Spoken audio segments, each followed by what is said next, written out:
Welcome to the Swamp Palace. We didn't get an introduction just yet, because we had to go through there first. There we go. This is the water dungeon. Oh, cool. One of the few actually pretty good water dungeons in Zelda. Don't lie to me, Thorn. A water dungeon's never good. It's not great, but it does plenty of things right. Huh. Oddly enough, this is... You can't use Ice Rod to create a platform in water. You can in lava, but not in water. Well, lava, you're hardening rock, and water, you're just making it cooler and more pleasant to drink.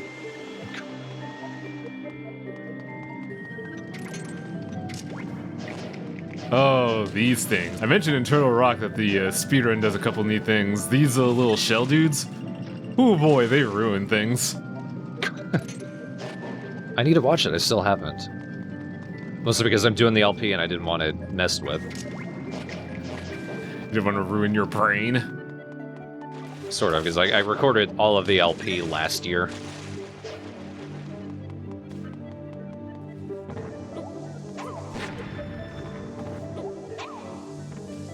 What do you... Oh.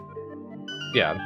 Good example of how the dungeons only expect you to really have one dungeon item, the one that you need to beat it. In this case, the hookshot.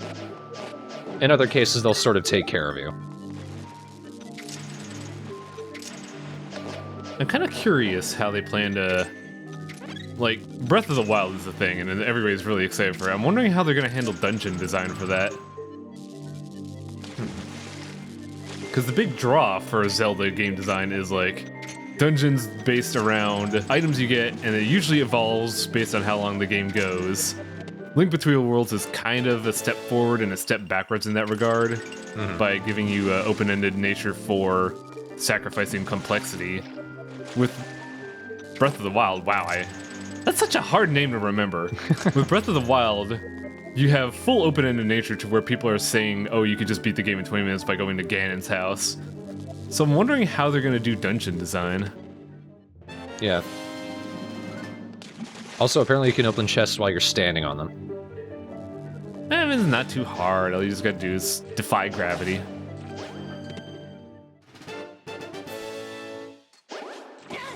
Damn it. Yeah, those guys are back. I remember them fondly. Oh boy. What? Water slides. Last part it was air. This time it's water. Next up, mudslides. That'd be kind of fun. That was hard. Then after that, fire slides. That'd be much less fun. And what's weird about this dungeon is there are cases where we'll want those snake mouths to start spitting out water, and then those will fill up the holes in the ground, which the holes look like bottomless pits. In that case it is, but also in that case, the water didn't fill up the hole, so little inconsistent.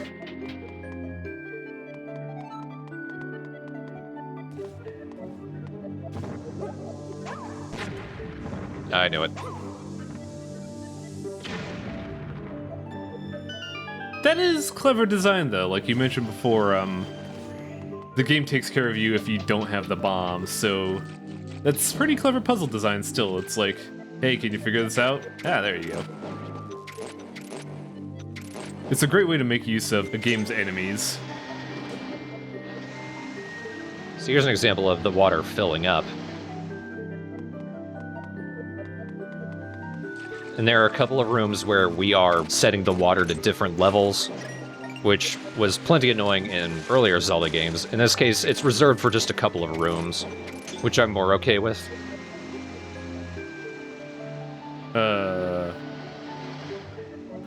I have questions about how that water is flowing. Well, let me tell you. First time I recorded this is actually my second tape. And the first time, I got stuck somewhere, I think on the other side of that staircase right there, and I couldn't get out. So I had to actually completely restart the level. That's so weird. Yeah.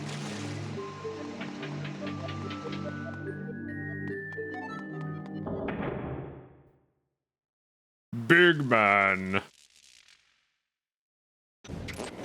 big one that splits into little ones.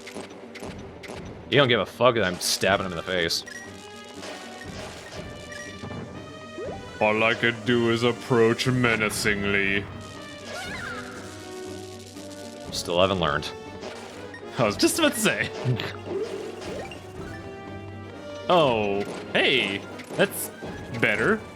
I thought it was gonna be like that shitty boss in Binding of Isaac where it's just like, yeah, time to waste your time. No, they could have made that annoying. Instead, it's just a bunch of tiny little ones instead of getting progressively smaller. You know why that's better design? It's faster. Yes. You're not wasting 2 minutes of your life chasing a boss. Man, which boss is that? That is Envy, I believe. Oh yeah, they're annoying. Especially considering it's just a meme.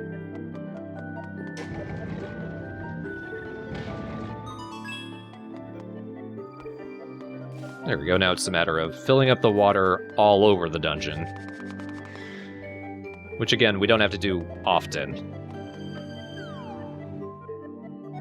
You know, this begs the question, not in terms of game mechanics, but just like in general, like, logic in my mind. We have a rod that's entirely subsisted on our stamina that produces ice, which is frozen water. So given enough time and energy, we could fill this dungeon with water, just with the rod. We don't have to do any of this puzzle bullshit. If you had the time and energy, which I don't. Also, there's something really wrong with the seal being unable to swim. I saw this during the speedrun, and I thought this was the coolest shit. This is kind of cool. So you can pay attention on the little panels on the ground will tell you which side you pull. The twisty switch on will tell you what direction the water rises. Yeah, and the fact that the hookshot is used to pull something else rather than you. Yeah.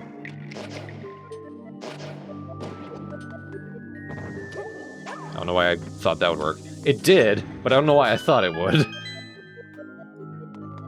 Arrow will hit her, son. I don't know. Quick and dirty 300 rupees. Oh, neat. The little center's the meter on the water level, too. Yeah. Can't go any lower, though, so I gotta grab these manually. You know, I don't know why we haven't seen the hookshot pulling objects in the dungeon until now. At least I don't think. Have other Zelda games done that? Not very often. Usually it's just to move you around. There we go. Oh, our hair is not different colored, so it's not as funny. But now we are the blue little man. Fuck, what's the co-op game? Triforce Heroes. Oh, right. Was the little homage to old Zelda, did he have pink hair or was he normal? He might have pinker. It's been a while. Bah.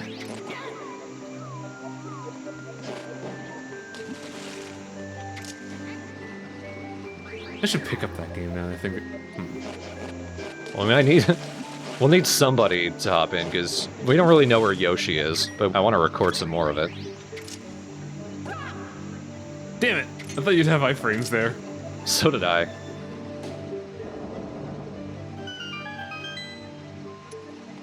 You can tell you've been watching SGDQ, because you called them iframes. Oh, I've always called them iframes. Oh. But then again, I've been watching GDQs for 4 years now. Nope. You use that to pull ourselves onto the wall, and then press A to become part of the wall. Yeah, I thought that was really cool too. It also brings into question, how heavy is Link? Because, he has enough weight to brace himself to in order to pull the switch, right? But he's also light enough to where if a hookshot pulled him into a wall, it causes enough force for him to stick to the wall for a good 3 seconds.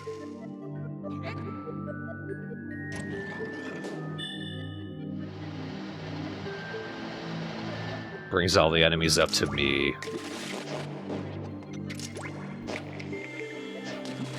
Oh, I practically gave that to you, and you still fucked up.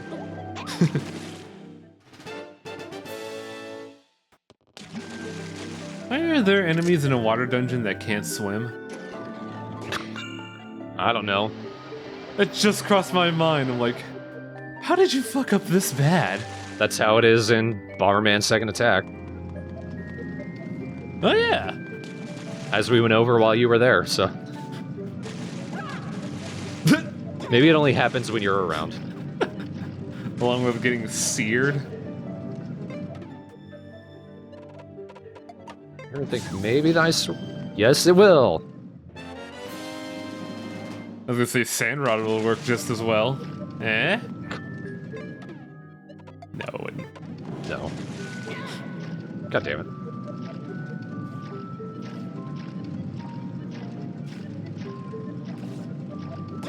But I like there are actually some doorways that you can go through even when the water's up. I find it interesting that they... Have we done an ice dungeon yet? I don't remember. No, that's going to be the last dungeon we go to. Okay, so they did kept the thing from like Hyrule, but typically you would get the armor from there, and oddly enough you got it here. My brain. I didn't plan out where I would go to the dungeons, I just went there. Good. That's how you're supposed to do an LP. Don't optimize it, do whatever the hell you want. Of course, even if I knew what was in each dungeon, I still would have just done whatever. Because you know what happens when you optimize a fucking LP run? You wind up with the fact that you have the level 3 sword and still haven't beaten Helmasaur. Oh no, this is difficult. Is that gonna work? No, they go into their shells. Which, because they're spiky, means they're immune to explosions.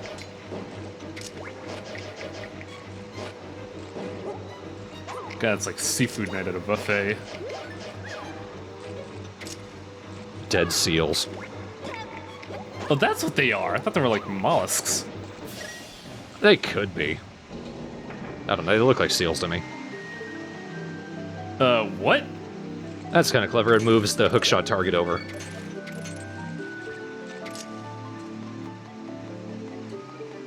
Any object that's light enough to be moved by water would be light enough for you to pull with your hookshot. That's true.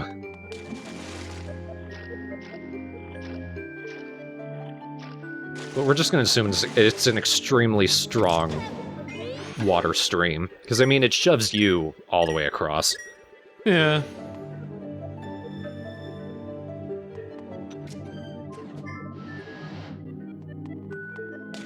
Now, are those two separate water levels, or are they linked? They're linked, Okay.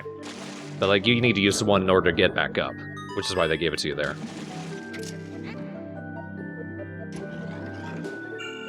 As an example.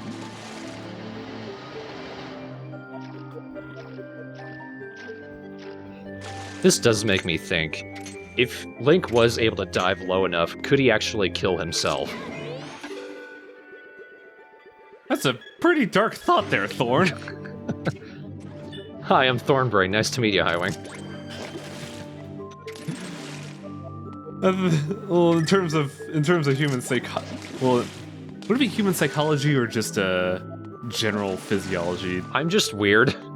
No, not your logic, but if the human body could do that, it wouldn't, because the human body naturally does things to prevent itself from doing that. Like, if you were to consciously try to hold your breath as long as you couldn't, because the moment you pass out, your body's like, I'm breathing now. Well, I just mean because it's technically a bottomless pit. Like, could he eventually void out? That's all I was saying. Ah. You're the weird one here, Highwing. I'd imagine he'd get to the point where he'd pass out and his body would just float up to the top like a carcass. Alright, boss time. We all know it. Is it who I think it is? Yep. Eyebaltopus. Same old trick? Same old trick. So, since we know exactly what this guy is doing, there's a trick in GDQ on the second phase of this fight where they use the ice rod to stun lock him. I'm pretty sure I don't do that. Probably would have been helpful. Oh, I figured as much. But it's not a hard boss anyway. Yeah, we've seen this before. We've seen it in Link Between Worlds, Majora's Mask. Now he's here. You're nothing new. It's probably one of the easier versions of the boss, too. Is he in Triforce Heroes too? Probably. Oh, that's a new attack. That is new, which I can block thanks to my new Hylian shield. Although it does do that, which is kind of cool. Yeah.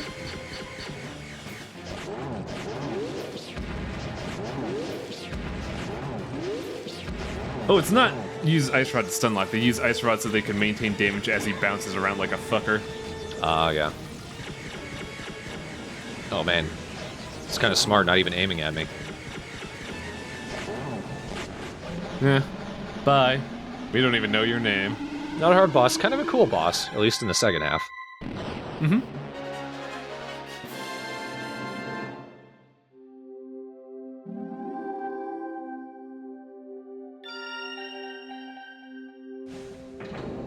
No, I don't Oh.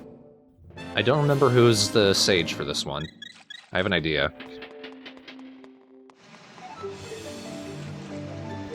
I'd go figure. It's the Zora lady. Because it's the water dungeon. When were you kidnapped? Actually, if you talk to one of the Zoras who's just hanging out around one of the other dungeons, he says he actually got separated from the queen. Which is kind of a hint that she's disappeared. But we found her. Get it?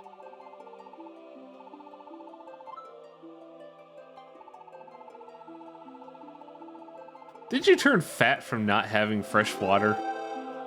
No, she turned fat by not having her silky stone. Oh, okay. I was gonna say, now these sages are just gonna have one very perturbed princess here. Because they dodged a bullet. She gets so big the whole platform just tips over. No, no, no, no, no, no, no, no, no, no. Here's me realizing that they're just gonna say the same thing. Yeah! No! No!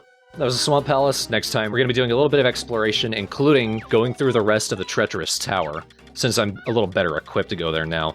After that, we'll be going to the Desert Palace, and then it'll actually be a two-part collection and exploration video where we get all of the last of the heart pieces and the Mai-Mais. Then we'll be going to the Ice Ruins, then the final dungeon, and the final boss. You were at 58 Mai-Mais last I checked. That's 40 babies to pick up. There's a lot of babies. Yeah, they could have done with making them a little shorter. Hey, more videos for all of you.